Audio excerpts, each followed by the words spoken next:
Usha homeopathy Telugu ఛానల్కు స్వాగతం. ఈరోజు ఈ వీడియో సెషన్లో మరొక ఇంట్రెస్టింగ్ టాపిక్ అండి. అదే ఈ 10 to 12 అబ్జర్వేషన్స్లో ఈ 4వ అబ్జర్వేషన్. ఇంతకుముందు మనం 3 అబ్జర్వేషన్స్ గురించి చెప్పుకున్నాం. ఇప్పుడు ఈరోజు ఈ 4వ అబ్జర్వేషన్. ఈ 4వ అబ్జర్వేషన్ ఏంటంటే, మీకు హోమియోపతి మెడిసిన్ ఇచ్చిన తరువాత మనకు ఆ పేషెంట్కి ఏ విధమైనటువంటి అగ్రవేషన్ రాకుండా, అంటే అగ్రవేషన్ అంటే సిమ్టమ్స్ పెరగకుండా, మీకు మెడిసిన్ ఇచ్చిన తర్వాత గ్రాడ్యువల్గా ఆ సిమ్టమ్స్ అనేది తగ్గినాయి అనుకోండి, లేదంటే సడన్గా తగ్గినాయి అనుకోండి, దాని అర్థం ఏంటి? మనం ఇచ్చినటువంటి మెడిసిన్ కరెక్ట్ మెడిసినా, లేదంటే కరెక్ట్ మెడిసిన్ కాదా అని చెప్పి దాన్ని ఏ విధంగా అర్థం చేసుకోవాలి అనేటటువంటి విషయాన్ని ఈరోజు ఈ వీడియో సెషన్లో చర్చిద్దాం. ఇంతకుముందు చెప్పుకున్నటువంటి ఇంతకుముందు చెప్పుకున్న 3 అబ్జర్వేషన్స్ ఏంటంటే, గ్రాడ్యువల్గా సిమ్టమ్స్ అనేది పెరగటం, ఏమాత్రం తగ్గకపోవటం, తర్వాత గ్రాడ్యువల్గా ఆ సిమ్టమ్స్ పెరిగి మన అదృష్టం ఉంటే ఆ సిమ్టమ్స్ తగ్గటం, లేకపోతే తగ్గకుండా ఉండటం, అదొక అబ్జర్వేషను. తర్వాత ఆ సిమ్టమ్స్ అనేది షార్ప్గా పెరిగి ఆ సిమ్టమ్స్ అనేది అదే ఎంత షార్ప్గా అయితే పెరిగినాయో అంత షార్ప్గా తగ్గిపోవటం, అది 3 అబ్జర్వేషన్స్. ఇది 4వ అబ్జర్వేషన్ వచ్చి, మీకు ఆ మెడిసిన్ ఇచ్చిన తర్వాత ఏమాత్రం సిమ్టమ్స్ పెరగకుండా గ్రాడ్యువల్ లేదంటే సడన్గా తగ్గుతాయండి. అప్పుడు మనం దాన్ని ఏ విధంగా అర్థం చేసుకోవాలంటే, మనం ఇచ్చినటువంటి ఆ పొటెన్సీ అనేది, మనం ఇచ్చినటువంటి హోమియోపతి మెడిసిన్ పొటెన్సీ అనేది రైట్ పొటెన్సీ అండి. తర్వాత ఆ మెడిసిన్ కూడా రైట్ మెడిసిన్ రైట్ పొటెన్సీ ఇచ్చాం, అందువల్ల ఆ సిమ్టమ్స్ అనేది షార్ప్గా తగ్గినాయి.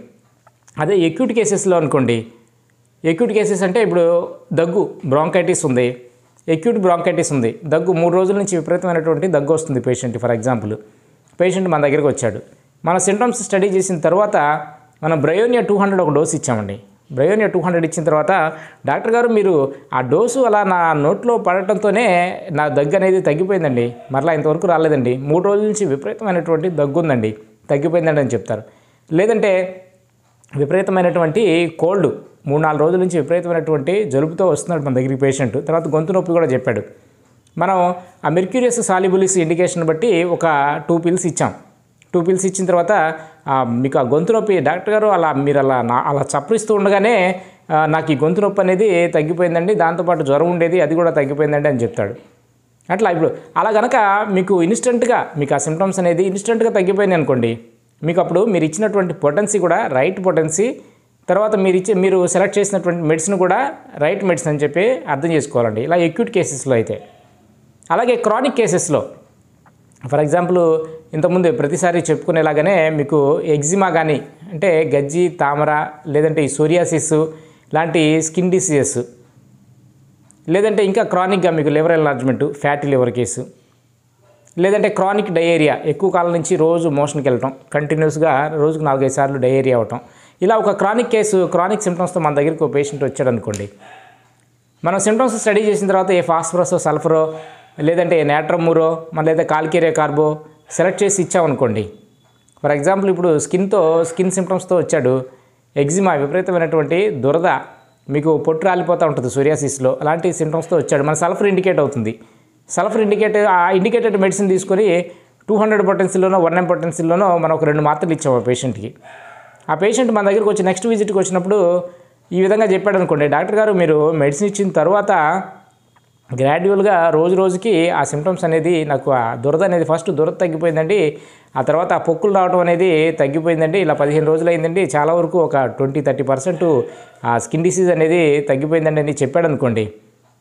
అప్పుడు అలాంటి కేసుల్లో కూడా మనం ఈ క్రానిక్ కేసులో మీకు సిమ్టమ్స్ ఏమాత్రం మీకు పెరగకుండా తగ్గిపోయింది అనుకోండి, అప్పుడు కూడా మనం ఏం అర్థం చేసుకోవాలంటే, మనం ఇచ్చినటువంటి రైట్ మెడిసిన్ అనేది రైట్ మెడిసిన్, తర్వాత ఆ పొటెన్సీ కూడా రైట్ పొటెన్సీ. ఎక్యూట్ కేసెస్లో అయితే 100% కూడా ఈ 4th అబ్జర్వేషను మనకేం చెప్తుందంటే, మీరు ఇచ్చినటువంటి పొటెన్సీ రైటు, రెమెడీ రైట్ అని చెప్తుంది. అదే క్రానిక్ కేసెస్లో ఒక్కోసారి మీకు ఇన్స్టెంట్గా మెడిసిన్ ఇచ్చిన తర్వాత గ్రాడ్యువల్గా తగ్గింది, కానీ కొన్ని రోజుల తర్వాత మరలా మీకు ఆ పొటెన్సీ చాలలేదనుకోండి, మీకు కొన్ని రోజుల తర్వాత ఒక 1 మంత్ తర్వాత 2 మంత్ తర్వాత మరలా సిమ్టమ్స్ అనేది మరలా రైజ్ అవ్వచ్చండి. కాబట్టి అక్కడ రైట్ పొటెన్సీ ఇచ్చామని చెప్పలేం, మనం పొటెన్సీ తర్వాత పెంచుకోవచ్చు. క్రానిక్ కేసెస్లో అబ్జర్వేషన్ అనేది, ఈ 4th అబ్జర్వేషన్ కూడా ఈ క్రానిక్ కేసెస్లో కూడా మీకు ఈ 4th అబ్జర్వేషన్ అప్లై అవుతుంది. కానీ మీకు పొటెన్సీ అనేది 100% కూడా అక్కడ కరెక్ట్ అని చెప్పలేము. ఒక్కోసారి పొటెన్సీ పెంచుకోవాల్సినటువంటి అవసరం రావచ్చండి. ఇప్పుడు ఇంకొక అర్థం ఏంటంటే గ్రాడ్యువల్గా మనం మెడిసిన్ ఇచ్చిన తర్వాత ఏమాత్రం కూడా సిమ్టమ్స్ రైజ్ అవ్వట్లేదు, గ్రాడ్యువల్గా తగ్గిపోతున్నాయి అంటే మీకు అండర్లయింగ్ పాథాలజీ ఏం లేదు, మీకు అక్కడ ఆర్గన్ డ్యామేజ్ అనేది ఏమీ లేదు. ఆ సిమ్టమ్స్ అనేది మీకు ఆ డిసీజ్ అనేది ఫంక్షనల్ లెవెల్లోనే ఉంది. ఆ ఫిజియాలజీ మాత్రమే డిస్టర్బ్ అయింది. అండర్లయింగ్ మీకు ఏ ఆర్గన్ కూడా డ్యామేజ్ అవ్వలేదు. ఫ్యూచర్లో కూడా అతనికి డ్యామేజ్ అయ్యేటటువంటి అవకాశం లేదు. ఆర్గన్స్ అన్నీ కూడా ఫ్రెష్గా, యాక్టివ్గా, హెల్తీగా ఉన్నాయని చెప్పేసి మనం అర్థం చేసుకోవాలండి.